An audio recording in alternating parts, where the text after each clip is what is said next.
శాంతి 26/7/2026 revised date February 2nd 2011 Murli. Beautiful Murli. Baba చెప్తున్నారు రెండు విషయాలు, భాగ్యము, ప్రాప్తి. ఇవి గుర్తుపెట్టుకోండి. సదా సంతుష్టంగా ఉంటారు, హర్షితంగా ఉంటారు.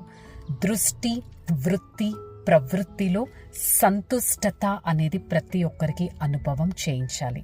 సో ఈరోజు బాప్దాదా పిల్లల్ని చూసి చాలా హ్యాపీగా ఉన్నారు. ఎందుకు? పరమాత్మ ప్రేమను మీరు గుర్తించిన పిల్లలు. పిల్లల మస్తకంలో భాగ్యం రేఖ చాలా క్లియర్గా కనిపిస్తుంది. స్వయం భాగ్య విధాత వచ్చారు పిల్లల భాగ్యాన్ని తయారు చేయడానికి.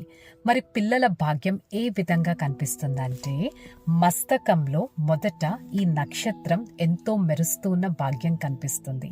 నోటి ద్వారా మధురమైన వాణితో భాగ్యం కనిపిస్తుంది. మీ ముఖవర్చస్ యొక్క లిప్స్లో మధురత అనే చిరునవ్వుతో మీ భాగ్యం కనిపిస్తుంది. మీ హృదయంలో దిలారాముడి పైన లవలీనమైన స్థితితో భాగ్యం కనిపిస్తుంది. మీ చేతుల ద్వారా సర్వశ్రేష్టత ఖజానాల భాగ్యం కనిపిస్తుంది. మీ పాదాలలో ప్రతి అడుగులో 10 రెట్లు భాగ్యం మెరుస్తూ ఉంది.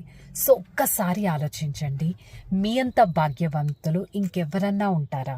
స్వయం మీ భాగ్యం మీ స్మృతి చిహ్నపు రూపంలో దేవీ దేవతల్ని ఎంతగా ప్రే చేస్తూ ఉన్నారు. అరే, భాగ్య విధాత మీ భాగ్యాన్ని తయారు చేశారంటే మీ భాగ్యం ఇంకెంత సుందరంగా ఉంటుంది. కంగ్రాచ్యులేషన్స్. ఇలాంటి భాగ్యాన్ని మీరు ఈ సంగమ యుగంలో పొందారు. సంగమ యుగం ఉన్నదే శ్రేష్టమైన యుగం. సంగమ యుగం సత్యుగ ప్రాలబ్ధాన్ని తయారు చేసుకునే యుగం.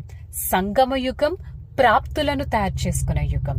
సంగమ యుగం భాగ్యాన్ని తయారు చేసుకునే యుగం.